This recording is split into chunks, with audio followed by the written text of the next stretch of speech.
What's up? Happy Monday. Roll Tide, everybody. Chad Anderson here with you. Sans McGillespie, he'll be joining us throughout the week on the channel. Exciting day. Nick Saban, Monday press conference following up the big win against Kentucky. Probably the most dominating victory, the most complete game that Alabama has played this year. Certainly, they've had bigger wins. You'd say Ole Miss, Tennessee, LSU. Maybe you consider on the road at Texas A&M. Some big, solid wins for the Crimson Tide, but no doubt this past Saturday was the most complete game for the Tide as they beat Kentucky 49-21 on the road up in Lexington. Bama has now clinched the SEC West. Crimson Tide has a date with the Georgia Bulldogs after their win over the Rebels Saturday night. That'll take place in Atlanta on Saturday, December 2nd. 4 o'clock Eastern time, 3 o'clock Central on CBS, and of course on the Crimson Tide Sports Network. Looking forward to that. But first things first, we got 2 more regular season games, potential path to the playoff. Chattanooga and Auburn stand in the way of keeping that hope alive. And we're going to get to Coach Nick Saban here in just 1 minute as soon as he steps up to the microphone. But let's get things rolling with the Monday press conference.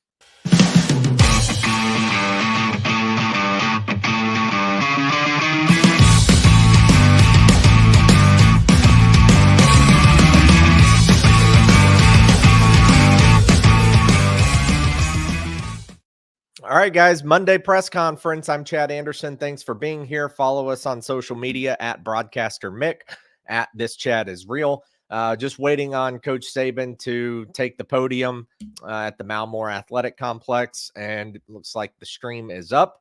And so we'll get to that here in just a second. Just waiting. We see the Coke bottle, see the Dasani water. We'll see if this is a week where Saban gives what Mick likes to refer to as a lecture.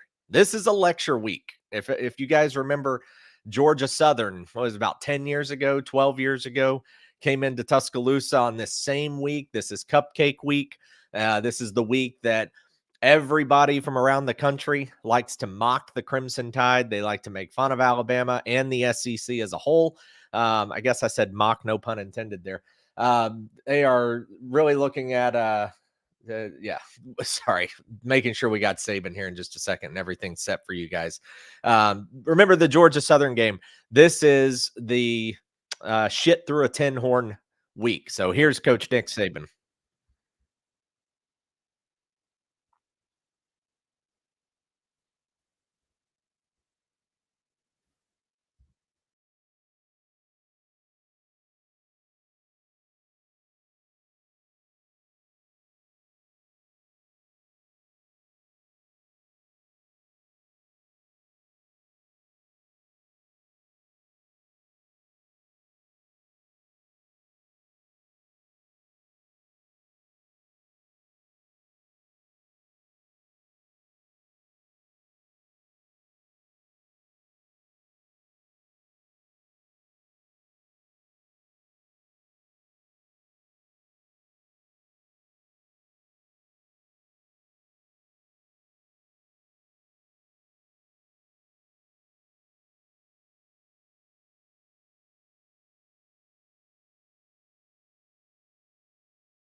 and things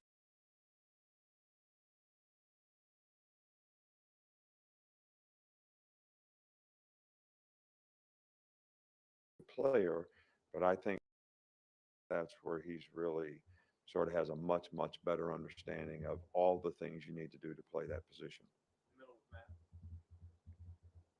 After looking at the tape, what do you think of how your offensive line played against Kentucky? They played really well. I think Kentucky's big up front. We talked about trying to be the most physical team. I think they did a good job of that. I think we ran the ball better in the second half than in the first. Um, and some of that was just how were they planned. But I was really pleased, especially in the second half, with how we controlled the line of scrimmage. I think for the most part, the pass protection was a little better, and we want to continue to improve in all those areas.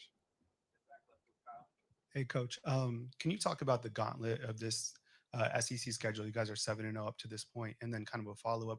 How have you seen this team transform from week 2 up to this point in time? Yeah, well, we talked about a lot how this team has been able to um, show great resiliency and perseverance to really stick with it. They want to be good, so they want to be coached. They've stayed focused on what we need to do to continue to get better, and I think by doing that, the confidence has built, the respect and trust has built, which helps confidence. And I think, we got a lot of guys that are playing really good football now. So, and we had a lot of guys that really stepped up in this last game and played well, like a receiver. I mean, we had two receivers out. These guys played really well. I mean, the receiver group. In fact, I think you probably got that we took the whole group and said, you guys are the players of the game. We had a couple guys that had to step up on defense with some starters missing. So, but it just seems like whether it's been on special teams or however it's been, every guy's kind of all in to trying to do what they can do to help the team, and the leadership has been good, and the transformation has shown in terms of how we've been able to execute and play week in and week out. You mentioned on your radio show a couple weeks ago that Braswell is a good leader in his own quiet way. Besides Chris, who are a couple of guys who lead well by example, but maybe aren't necessarily vocal about it? Right. Tim Keenan's a good leader up front. I think, uh, you know, Devontae Lawson is a really good leader at linebacker. Dallas is a good leader at outside backer. Malachi's a good leader, in the secondary. So, we have some guys at each position that, set a pretty good example in terms of how you need to prepare for a game, how you need to try to practice. And, Braz is one of those guys as well. And he's on the leadership because of the example that he sets and how he goes about what he does.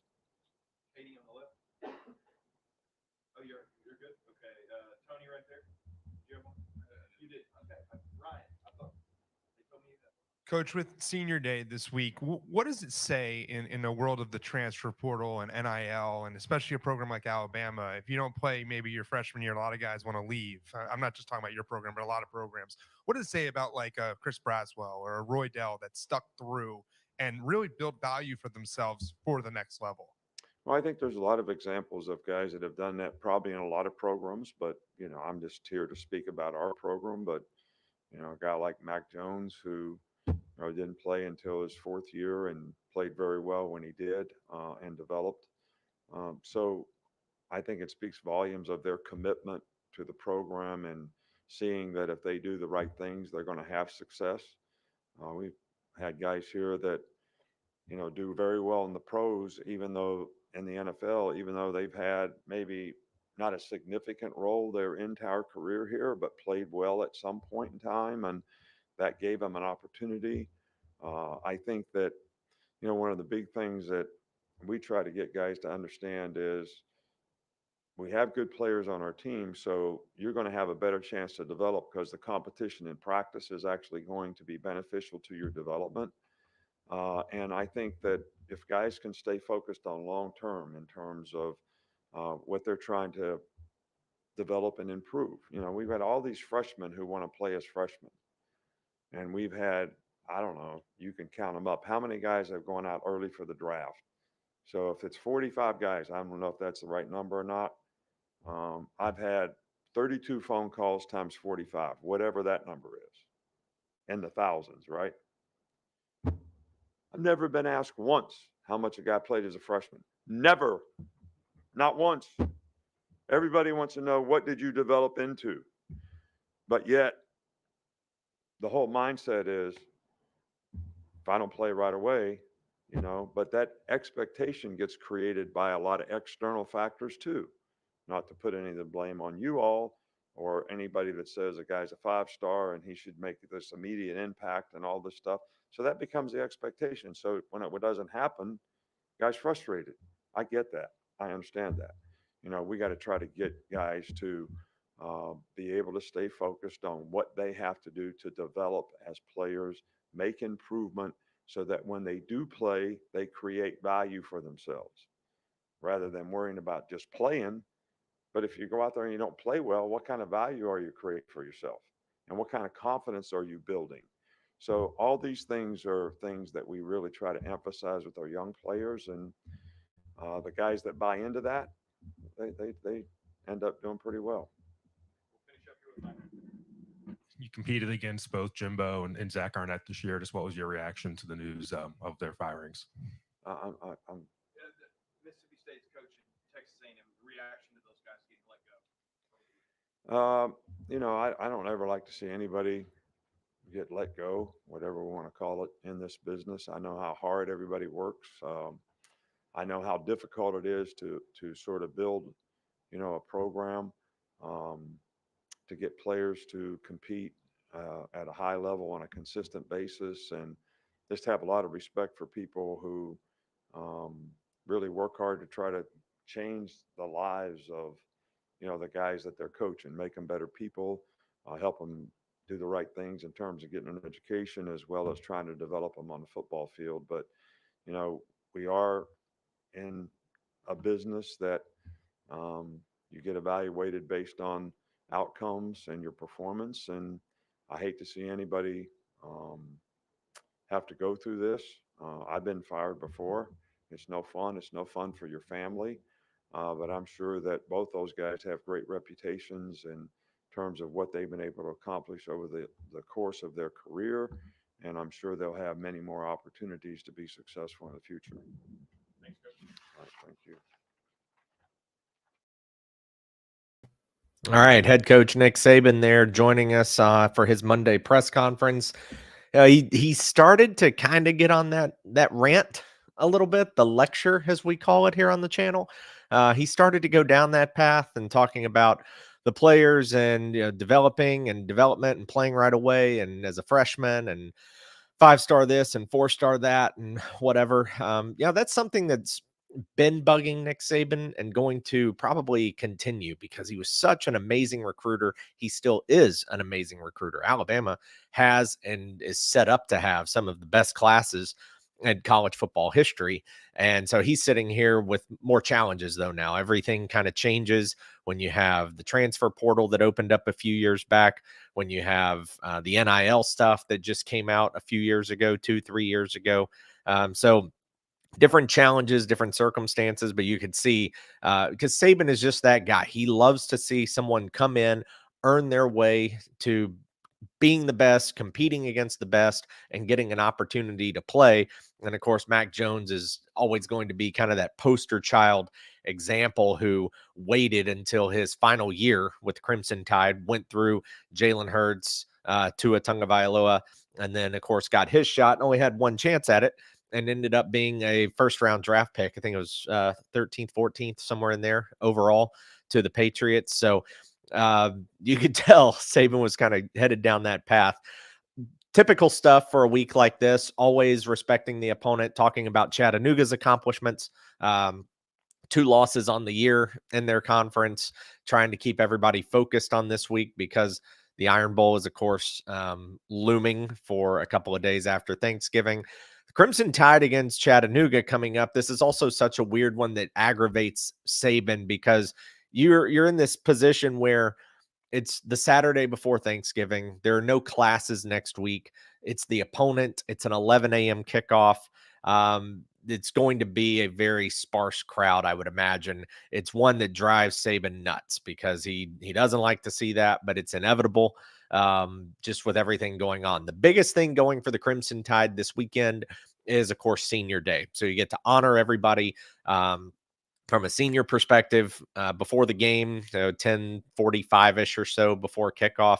So that's the biggest thing that'll take place as far as like festivities and whatnot, other than, of course, just being on campus, enjoying the final Saturday before the end of the regular season down on the plains. Speaking of the Iron Bowl, not to get ahead because, we don't want Nick to come back and chastise us for any of this.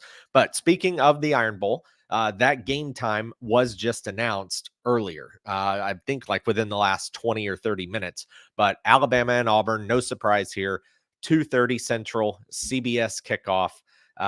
It'll be, well, the next to last appearance for the Crimson Tide on CBS. So down on the plains, Saturday, November the 25th, Alabama and Auburn. Bama, all but should be 10-1 going into that game. Auburn sits at 6-4 right now. The Tigers became bowl eligible with their impressive win. And it was impressive over Arkansas on the road in Fayetteville this past Saturday. So Alabama and Auburn, Iron Bowl. Tigers have New Mexico State this weekend. Not obviously a big time opponent or a Power 5 opponent, but New Mexico State, just to keep this in the back of your mind, they are, I believe, going to play for the Conference USA Championship. So not that Conference USA should be on the same level as the SEC, but you are at least talking about a team possibly playing for their conference title going up against mid-tier SEC at the moment. So we'll keep our eyes on that one. Assuming Auburn wins, you think about it, Auburn wins that game. They go to 7-4. They'll have a chance to obviously knock off the Tide and be 8-4. A loss would put them at 7-5. We haven't really dived into bowl projections a whole lot on this channel as of yet. We focused a lot on the college football playoff and the rankings and where Alabama stacks up and the path to the playoff for the Crimson Tide. But Auburn at 7-5, looking at something like maybe a Liberty Bowl, maybe the Birmingham Bowl, which they're familiar with. They lost to Houston a couple of years ago when they played in that bowl game. Of course, with a win, that could get them into, I think they call it the ReliaQuest Bowl now in Tampa, maybe a Gator Bowl, something along those lines, maybe the Music City Bowl, although depending on what Tennessee does against Georgia, that's where the Volunteers could fall to. So we'll see. We'll see what happens, how it plays out, but that's just kind of setting the stage for this weekend. Coming up this week on this channel. So we're going to have tomorrow night. Mick should be able to join us. If not, we'll still have coverage for you. Tomorrow night, college football playoff rankings come out. This is the, I believe, third or fourth edition of those. I don't see really any movement from Bama up. So 1 through 8. Georgia could leap Ohio State and grab the number 1 overall spot, move the Buckeyes down to 2, potentially 3, just because Michigan did have their first win over a ranked opponent. It was a top 10 opponent going on the road to Penn State. So you could see Georgia, Michigan, Ohio State. It'll all kind of work itself out with those top 3, but those are pretty much secured for the top 3. Just depends on which order. 4, I can't imagine that they would drop Florida State behind Washington, even though the Huskies did beat a ranked Utah team. I just don't think that they're going to drop Florida State, but you never know. Either way, Florida State will be 4 or Washington will be 4, but 4-5 right there. The next 3 is where it gets interesting, and we'll talk about it more tomorrow night. Oregon, Texas, Alabama. I fully support Texas being ranked ahead of Alabama. I've got no problem with that. Resumes are somewhat similar, and the Longhorns also beat Alabama, of course, by 10 in Tuscaloosa. Oregon's the one I got the problem with. The resume sucks. Their only loss, yes, is not a bad one by any means. It was on the road, difficult environment. Missed field goal as the clock ran out, and that's Oregon's loss to Washington. However, they haven't beaten anybody. They did beat Utah, but Utah is now a 3-loss team, I believe. And it's not like Utah's a top 10 team. That's their only win and top 25 win. I don't know that they've beaten anybody else with a winning record until USC, who's also unranked this past weekend. And to be honest, they didn't convincingly beat USC. They let them hang around, only scored 36 points against that defense. Was kind of surprised by that as well. But when you compare that to who Texas has beaten, to who Alabama has beaten, to the number of 500 or greater teams Texas has beaten, the number of 500 or greater teams Alabama has beaten, I would say Texas should be 6, Alabama 7, and Oregon 8.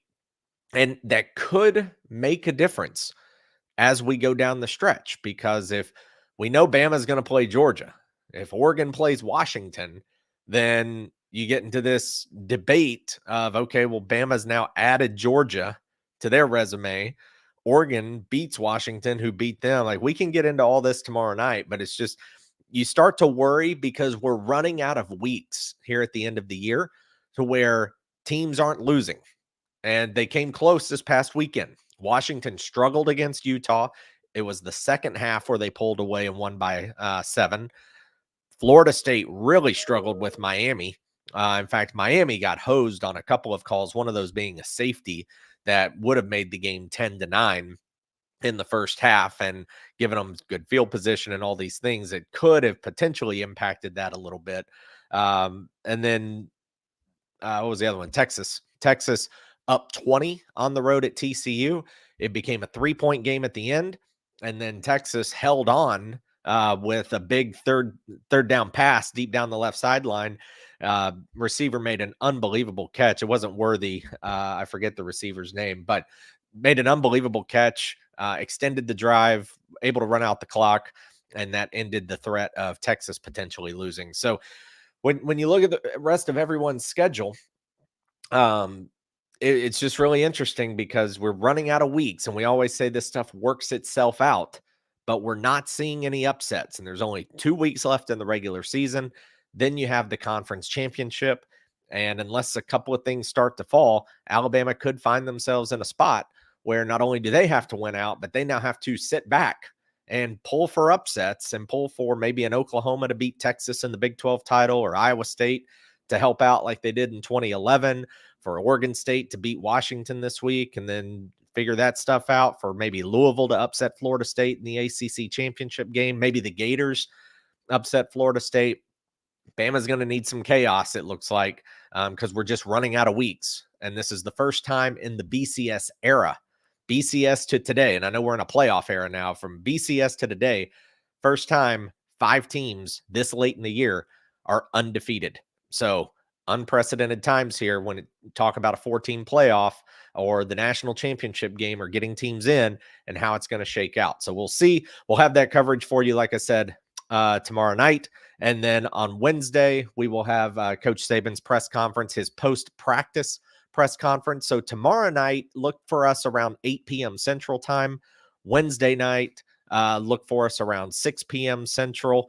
And then, of course, we'll continue to have our daily content and the tailgate show, the original tailgate show, on Friday as we get ready for Bama and Chattanooga on Saturday. And then next week, we're going to have a huge Iron Bowl week. We're going to have a lot of great content, interviews, videos, etc.